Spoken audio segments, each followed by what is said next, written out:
बच्चों, आज देखिए हम लोग पुनः अध्ययन करेंगे भौतिक विज्ञान का अगला पार्ट जो है प्रथम अध्याय शुरू करेंगे। समतल पृष्ठों पर प्रकाश का परावर्तन, reflection of light on plane surface. सबसे पहले देखेंगे हम कि प्रकाश किसे कहते हैं, लाइट क्या होता है, प्रकाश क्या होता है। प्रकाश के विषय में हम जानेंगे कि प्रकाश ऊर्जा का वह रूप है जिससे हमें वस्तुएं दिखाई देती हैं, अर्थात प्रकाश ऐसा साधन है, वह भौतिक साधन है जो हमारे दृष्टि ज्ञान को जागृत करता है। प्रकाश हमें वस्तुओं को देखने में मदद करता है। वही क्या है, प्रकाश है जो जिससे वस्तुएं दिखाई देती हैं।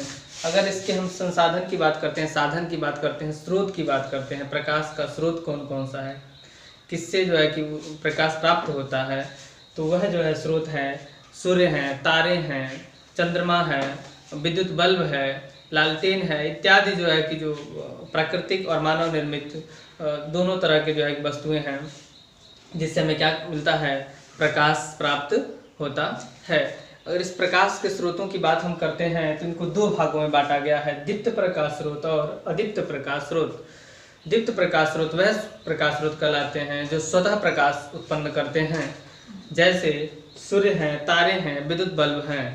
और अदीप्त प्रकाश स्रोत की बात करते हैं तो अदीप्त प्रकाश स्रोत वह प्रकाश स्रोत हैं जो स्वतः प्रकाश उत्पन्न नहीं करते हैं। यह दीप्त प्रकाश स्रोतों से प्रकाश ले करके और रिफ्लेक्शन के द्वारा पृथ्वी तक, जैसे चंद्रमा है पृथ्वी तक प्रकाश को पहुंचाता है, सूर्य के प्रकाश से प्रकाशित होता है। तो यह क्या है, अदीप्त प्रकाश स्रोत हैं। आगे हम बात करते हैं प्रकाश के गुण की। प्रकाश का गुण क्या होता है, तो इसमें हम जानेंगे कि प्रकाश की उपस्थिति में हमें वस्तुएं दिखाई देती हैं।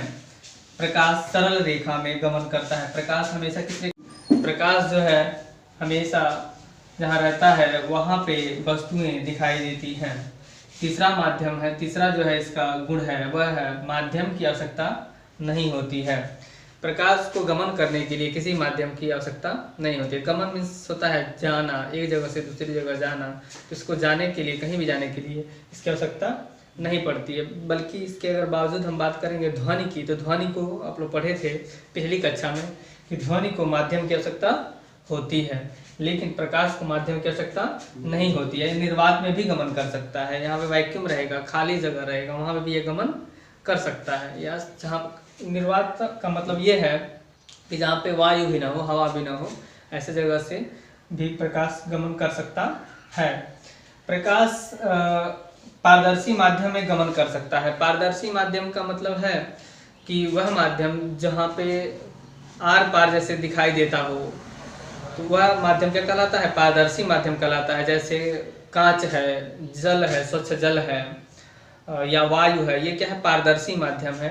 इसमें प्रकाश गमन कर सकता है, लेकिन अपारदर्शी माध्यम में गमन नहीं कर सकता। अपारदर्शी माध्यम वह होता है जिससे कि मैला जल, कीचड़ युक्त जल या लकड़ी या लोहा, इसमें प्रकाश गमन नहीं कर सकता है, क्योंकि यह माध्यम क्या होता है, अपारदर्शी माध्यम होता है। नेक्स्ट जो ऑप्शन है, नेक्स्ट जो है 5वां नंबर देखेंगे कि विभिन्न माध्यमों में चाल इसके अलग अलग होते हैं, भिन्न भिन्न होते हैं। अलग अलग माध्यम में अलग अलग चाल होते हैं। जैसे जल में इसका चाल अलग होता है, वायु में चाल अलग होता है, और निर्वात में प्रकाश की चाल अलग होती है। निर्वात में कांच में चाल अलग होती है। निर्वात में प्रकाश की चाल देखेंगे तो 3 × 10⁸ मीटर प्रति सेकंड होती है। अतिरिक्त अगर हम बात करते हैं तो विभिन्न माध्यमों में इसकी चाल भी भिन्न भिन्न होती है, और यह अगर एक माध्यम से दूसरे माध्यम में प्रवेश करता है तो अपने रास्ते से भटक जाता है, हट जाता है। कि प्रकाश का माध्यम कौन कौन सा होता है, तो प्रकाशिक माध्यम में वह माध्यम जैसे जिससे होकर प्रकाश गुजरता है, वह माध्यम जिसे प्रकाश होकर के गुजरता है वह प्रकाशिक माध्यम कहलाता है। जैसे पारदर्शक है, इसके 3 भेद हैं, पारदर्शक, दूसरा है पारभाषक, तीसरा है अपारदर्शक। पारदर्शक वह माध्यम होता है जिसमें अधिकांश भाग, प्रकाश के अधिकांश भाग उससे होकर गुजर जाते हैं, वह क्या कहलाते हैं, पारदर्शक कहलाते हैं। क्या कहलाते हैं, पारदर्शक। अधिकांश भाग इससे गुजर जाते हैं, अधिकांश भाग प्रकाश के इससे होकर गुजरते हैं, पारदर्शक कहलाते हैं। पारभाषक वह कहलाते हैं जिससे अंश, कुछ आंशिक भाग जो है कि अगर ही गुजर पाते हैं प्रकाश के, वो क्या कहलाते हैं? जैसे कि एक खुरदरा कांच हो, खुरदरा कांच है, या झिलझिला कोई जो है कि कपड़ा है, घिसा हुआ कांच कह सकते हैं, तेल लगा हुआ, तेलीय कागज जिसे बोल सकते हैं, तेल लगा हुआ कागज है, दूषित जल थोड़ा सा है, तो ऐसे में कुछ भाग ही जो है कि प्रकाश के गुजर पाते हैं, तो उसको क्या कहते हैं? पारभासक माध्यम कहते हैं। और पारदर्शक में वायु है, कांच है, मतलब स्वच्छ जल है, तो वो क्या है? पारदर्शक है। अपारदर्शक वह माध्यम है जिससे बिल्कुल ही प्रकाश गुजर नहीं सकता है, गुजर नहीं पाता है, उसे अपारदर्शिक माध्यम कहने से लकड़ी है, लोहा है इत्यादि, जैसे लकड़ी है, लोहा है, ठीक है। और इसमें हम कह सकते हैं कि खुरदरा कांच है, खुरदरा कांच है, या तेलीय कागज है, या कह सकते हैं कि मैला जल है, और इसमें क्या है? स्वच्छ जल है, कांच है और वायु है इत्यादि जो है कि क्या, कौन सा माध्यम है? पारदर्शक माध्यम है। तो आपने जाना कि प्रकाशिक माध्यम 3 माध्यम होते हैं, पारदर्शक, पारभासक और अपारदर्शक। फिर नेक्स्ट हम बात करते हैं प्रकाश किरण की। तो प्रकाश किरण जो है ये प्रकाश किरणों का समूह होता है। प्रकाश एक सरल रेखा में गमन करता है और इसका एक समूह होता है, वही क्या कहलाता है? प्रकाश पुंज कहलाता है। प्रकाश किरणों का समूह को प्रकाश पुंज कहते हैं। इसको 3 भागों में बांटा गया है। पहला है अभिसारी प्रकाश पुंज, दूसरा है अपसारी प्रकाश पुंज, तीसरा है समांतर प्रकाश पुंज। अभिसारी प्रकाश पुंज वह प्रकाश पुंज होता है जहां प्रकाश किरणें किसी एक बिंदु पर आती हुई प्रतीत होती हैं या आती हैं, आकर मिलती हैं, उसे हम कहते हैं अभिसारी प्रकाश पुंज। देखेंगे प्रकाश किरणें किसी एक बिंदु पर मिल रही हैं, यह क्या हो जाएगा? अभिसारी प्रकाश पुंज कहलाएगा। और किसी एक बिंदु से होकर जाती हुई अगर प्रतीत हो रहा है, प्रकाश किरणें एक बिंदु से होकर जाती हुई अगर मिल रही है, प्रकाश किरणें दिख रही हैं, तो वह कहलाता है अपसारी प्रकाश पुंज। और जब समांतर रेखा में प्रकाश किरणें गुजरती हैं तो उसे हम कहते हैं समांतर प्रकाश पुंज। इस तरह से हम देखेंगे कि प्रकाश पुंज के भी 3 भेद हैं, और एक अभिसारी, अपसारी और समांतर। नेक्स्ट देखेंगे हम लोग प्रकाश का परावर्तन। प्रकाश का परावर्तन, रिफ्लेक्शन ऑफ लाइट। तो ये रिफ्लेक्शन कैसे होता है इसको हम समझेंगे इस चित्र के माध्यम से, रेखा चित्र के माध्यम से।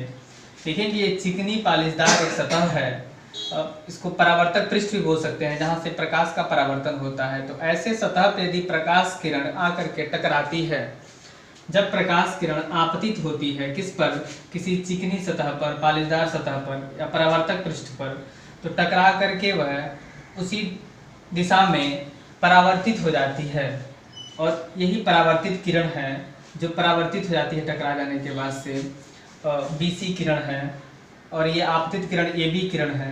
तो उसी दिशा में, उसी माध्यम में, कहेंगे कि माध्यम वही है, उसी माध्यम में टकरा करके वापस लौटने की यह घटना प्रकाश का परावर्तन कहलाता है।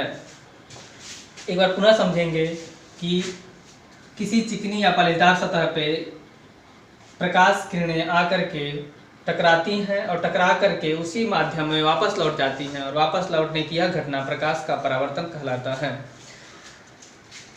इसका जो माध्यम है, अभिलंब है Bn, यह Bn अभिलंब है। अभिलंब क्या करता है? इसको 2 भागों में बांटता है, 2 बराबर भागों में बांटता है। तो अभिलंब से और आपतित किरण के बीच जो बना हुआ कोण है, यह आपतन कोण कहलाता है, जिसको I से डिनोट करते हैं, दर्शाते हैं। दूसरा हम देखेंगे कि अभिलंब है और परावर्तित किरण के से बना हुआ जो कोण है, यह R से दर्शाते हैं, परावर्तन कोण कहलाता है। यह आपतन कोण, अगर हम नियम की बात करते हैं, इसका नियम भी कहते हैं कि आपतन कोण आपतन कोण I बराबर होता है परावर्तन कोण R। आपतन कोण I बराबर परावर्तन कोण R होता है। यह इसका एक नियम है। एक और इसका नियम अगर आप देखेंगे एक नियम यह होता है कि आपतित किरण, अभिलंब और परावर्तित किरण तीनों एक ही तल में आपतन बिंदु पर स्थित होते हैं। तो इस तरह से ये दूसरा इसका नियम हो जाता है।